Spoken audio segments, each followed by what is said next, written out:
아멘.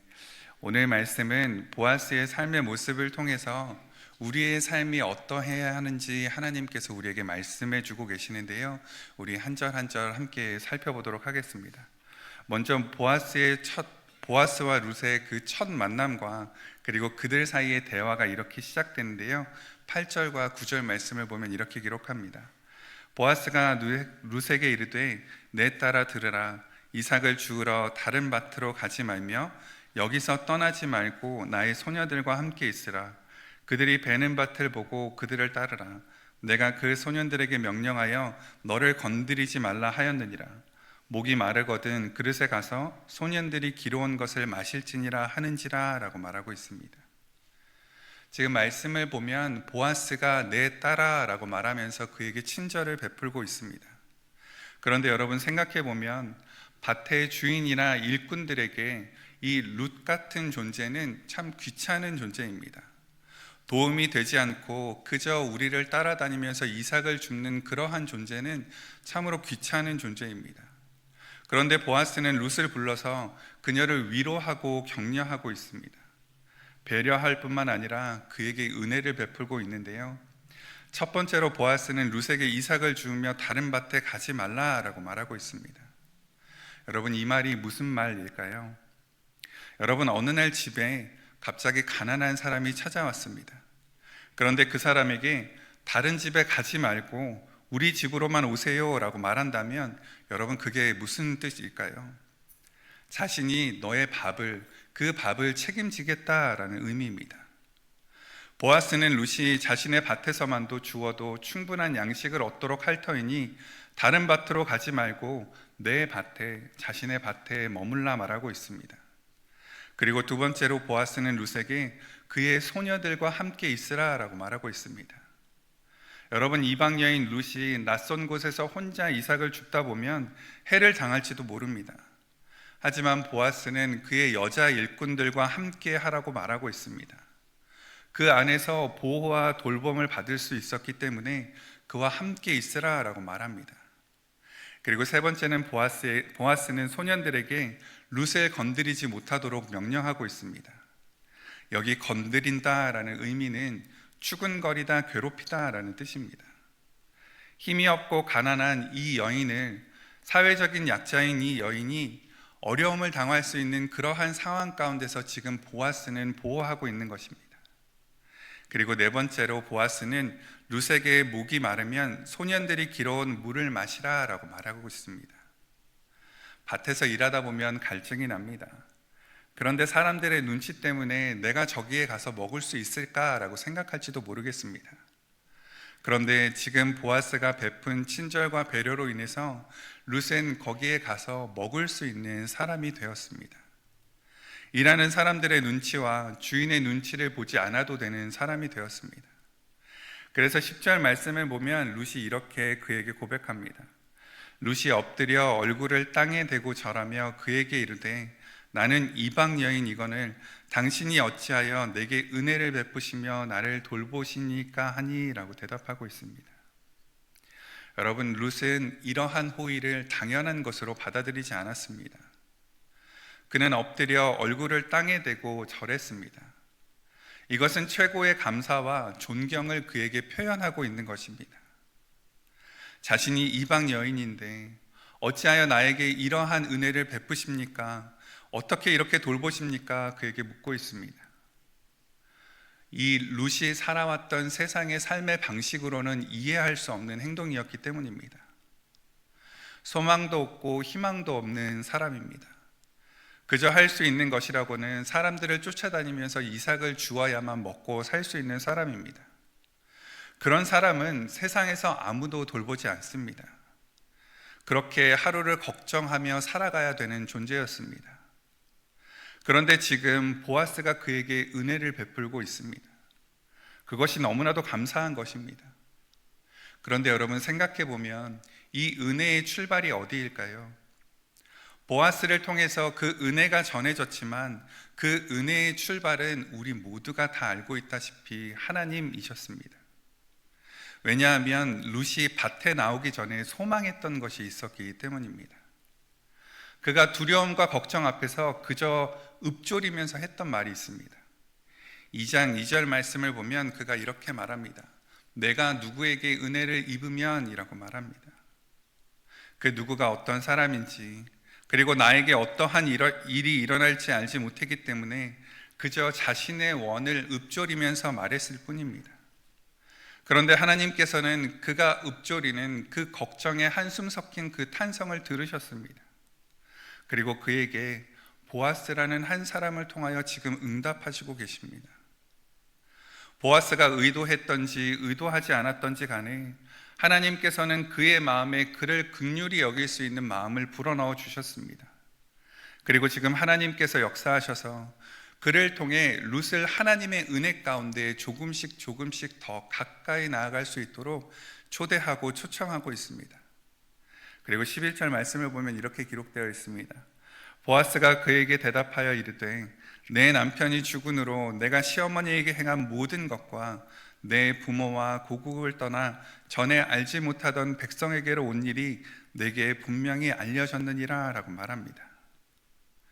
보아스는 룻이 남편이 죽은 후에 너가 시어머니를 위해서 어떻게 헌신했는지, 그리고 홀로 된 시어머니를 위해서 어떠한 마음으로 이스라엘까지 왔는지 너무나도 잘 알고 있다라고 위로하고 있습니다. 여러분, 이 문장을 읽는데 그냥 마음속이 조금 몽글몽글해졌습니다. 왜냐하면 내가 힘들고 내가 어려웠던 그것을 지금 보아스의 입으로 네가 그렇게 한 거 너무나도 잘 알고 있어 라고 위로해 줬기 때문입니다. 여러분, 뒤에서 보이지 않게 예배를 위해서, 그리고 우리 교회를 위해서 수고하고 헌신하는 분들이 참 많이 계십니다. 예배가 잘 드려질 수 있도록, 우리의 식사가 잘 이루어질 수 있도록 보이지 않는 곳에서 수고하고 헌신하시는 많은 분들이 계십니다. 물론 그렇게 헌신하고 봉사할 때 사람들의 인정을 받거나 사람들에게 주목을 받기 위해서 하는 것은 아닙니다. 그런데 누군가가 지나가면서 주보를 받다가 식사를 하면서 너무 맛있어요, 주보를 주셔서 너무 감사해요, 이렇게 예배당에 안내해 주셔서 너무나도 고맙습니다 라고 말한다면 얼마나 마음이 따뜻해지고 훈훈해질까요? 여러분, 그렇게 수고하고 헌신하는 것들을 알아주는 그 말 한마디가 지금 룻의 마음을 녹이고 있습니다. 마음속으로 가지고 있던 그 어려움들이, 나만 이런가 라고 생각했던 그 묶인 것들이 지금 보아스의 그 한마디로 풀리고 있습니다. 그리고 12절에 이렇게 그에게 복을 빌어줍니다. 여호와께서 내가 행한 일에 보답하기를 원하며 이스라엘의 하나님 여호와께서 그의 날개 아래에 보호를 받으러 온 내게 온전한 상 주시기를 원하노라 하는지라 라고 복을 빌어주고 있습니다. 여러분, 룻을 축복함에 있어서 모압 사람인 그녀에게 이스라엘의 하나님 여호와의 이름으로 지금 축복해 주고 있습니다. 그리고 그 이스라엘의 하나님 여호와가 너를 어떻게 보호하고 계신지 분명하게 말합니다. 날개 아래에서 보호하신다라고 말합니다. 여러분, 새의 날개 아래에 누가 있을까요? 새들의 날개 아래에 보호를 받는 것은 그 새의 새끼들 뿐입니다. 다시 말해서 지금 보아스는 룻에게 이스라엘의 하나님 여호와의 날개 아래에 보호를 받는 너도 하나님의 백성이다 라고 말하고 축복해 주고 있는 것입니다. 여러분, 룻은 처음에 보아스가 베풀어 주는 그 은혜에 감사하는 마음이 들었습니다. 이제는 먹을 것을 걱정하지 않아도 되겠구나 라는 생각이 들었습니다. 눈치를 보면서 곡식을 베는 사람들을 쫓아다니지 않아도 되겠구나 라고 생각했습니다. 그리고 소년들이 치근덕거리는 것도 이제는 좀 내가 숨을 쉴 수 있겠구나 라고 생각했습니다. 그런데 지금 보아스가 그에게 전한 복으로 말미암아 그가 깨닫게 된 것이 있습니다. 내가 어머님의 하나님을 따른다고 고백했던 내가, 이방 소녀, 모압 여인이었던 내가 지금 하나님의 자녀로 하나님의 날개 아래에서 보호함을 받는 자가 되었구나라는, 그러한 존재가 되었구나라고 하는 것을 깨닫게 되었습니다. 여러분, 하나님의 자녀가 되었다는 것, 하나님의 날개 아래에서 보호함을 받는다는 것, 무엇을 말하는 것일까요? 오늘 이 12절 말씀을 그리고 이 질문을 가지고 묵상하는데 저는 주기도문이 떠올랐습니다. 예수님께서 제자들에게 기도를 가르치시면서 말씀하셨던 것 중에 마태복음 6장 11절서부터 13절까지 말씀이 떠올랐는데요, 제가 읽도록 하겠습니다. 오늘 우리에게 일용할 양식을 주시옵고 우리가 우리에게 죄 지은 자를 사하여 준 것 같이 우리 죄를 사하여 주시옵고 우리를 시험에 들게 하지 마시옵고 다만 악에서 구하시옵소서. 아멘. 여러분, 이것이 구하는 기도인데 이 기도를 통해 하나님께서 어떤 분이신지 예수님이 지금 말씀해 주고 계시는 것 같았습니다. 오늘을 살아가는 우리에게 일용할 양식을 공급하시는 하나님, 그리고 용서하게 하심으로, 용서를 깨닫게 하심으로 용서하게 하시고 그것을 통해서 우리의 관계를 회복하시는 하나님, 그리고 사단의 권세 아래에 있는 그 세상을 살아가지만 우리가 겪고 있는 그 모든 시험 가운데서 보호하고 계시는 그 하나님을 보게 되었습니다. 여러분, 이것을 기도하면서 되새겨라. 왜냐하면 세상이 너무나도 악하기 때문입니다. 그렇게 예수님께서는 제자들에게 마지막으로 기도를 가르치셨습니다. 하나님께서 어떤 분이신지, 하나님께서 너희를 어떻게 보호하시고 너희를 어떻게 인도하고 계신지 이 기도를 통해 제자들에게 가르쳐 주셨습니다. 우리가 예수님을 통해 하나님이 어떤 분인지 점점 깨달아 가듯이 지금 룻도 보아스를 통해 하나님이 어떤 분이신지, 여호와 하나님이 어떠한 분이신지 지금 깨닫게 되어가고 있습니다. 보아스를 통해 하나님의 날개 아래 거하는 것이 무엇인지 지금 경험하게 하셨습니다. 일용할 양식을 공급하시는 그 하나님을 보게 하셨고, 이방 여인으로서 이스라엘 가운데 살아가던 룻의 관계를 소녀들과 회복하도록 하셨습니다. 그리고 소년들의 치근덕거림으로 위협으로부터 보호하심을 보도록 하셨습니다. 그러자 룻이 13절 말씀에 이렇게 고백합니다. 룻이 이르되 내 주여, 내가 당신께 은혜 입기를 원하나이다. 나는 당신의 하녀 중에 하나와도 같이 못하오나 당신이 이 하녀를 위로하시고 마음을 기쁘게 하는 말씀을 하셨나이다 하니라 라고 고백합니다. 보아스를 통해서 지금 위로를 받게 되었음을, 그리고 그 위로로 인해서 내 마음이 너무나도 기쁘게 되었음을 고백합니다. 그리고 14절에 이렇게 말하는데요, 너무나도 놀랍습니다. 14절입니다. 식사할 때에 보아스가 룻에게 이르되 이리로 와서 떡을 먹으며 내 떡 조각을 초에 찍으라 하므로 룻이 곡식 빼는 자 곁에 앉으니 그가 볶은 곡식을 주매 룻이 배불리 먹고 남았더라 라고 기록하고 있습니다. 여러분, 이제는 주인의 상에서 주인과 함께 식사하는 자로 부르고 있습니다. 여러분, 주인과 식사를 할 수 있는 사람이 어떠한 사람일까요? 주인과 같은 격을 갖춘 사람입니다. 주인과 같은 위치에 있는 사람입니다. 지금 보아스의 은혜로 룻이 마치 주인과 같은 자가 된 것입니다. 그래서 주인의 상에서 먹고 마실 수 있는 사람이 되었습니다. 여러분, 하나님께서 이렇게 보아스를 통해 룻에게 하나님의 백성이 되는 것이 어떠한 것인지 하나하나 가르쳐주고 있습니다. 일용할 양식을 얻게 되는 것, 그리고 사람들과 관계를 회복하는 것, 그리고 시험에서 하나님께서 구원하시는 것, 그것에서 그치는 것이 아니라 이제는 하나님의 백성으로 하나님과 함께 그 모든 것들을 누릴 수 있는 자가 되었음을 말씀해 주고 있는 것 같았습니다.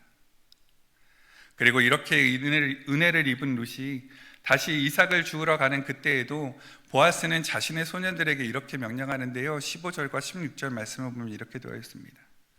룻이 이삭을 주우러 일어날 때에 보아스가 자기 소년들에게 명령하여 이르되 그에게 곡식 단 사이에서 줍게 하고 책망하지 말며 또 그를 위하여 곡식 다발에서 조금씩 뽑아버려서 그에게 줍게 하고 꾸짖지 말라 하니라 라고 말씀합니다.